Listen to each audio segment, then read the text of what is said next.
वो हम लोग हिंदी में बनाएंगे। वो नागिन 3 आप ही बनाएंगे हिंदी में, और फिर आप हमको बुलाएंगे। अरे मेरा बस चले तो मैं तो पूरी भोजपुरी को उठा के ले आऊं।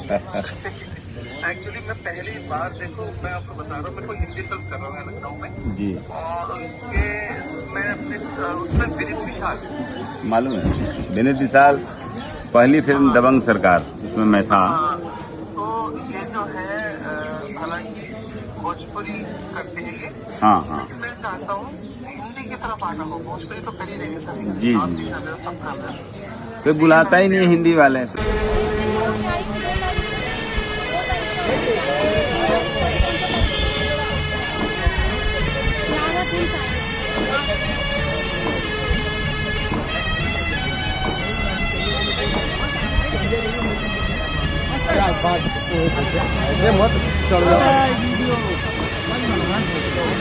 अरे बस हो गया 5 मिनट।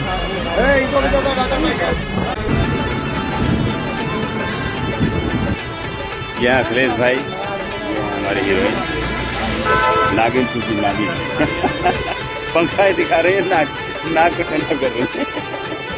बाकी ये देखिए बहुत लोकेशन दिख रहा है, हवा है, और ये ड्रोन हाइड्रा बहुत सारे ये सारे लोकेशन शूटिंग के चल रहे हैं। आप देख सकते हैं नागिन 2।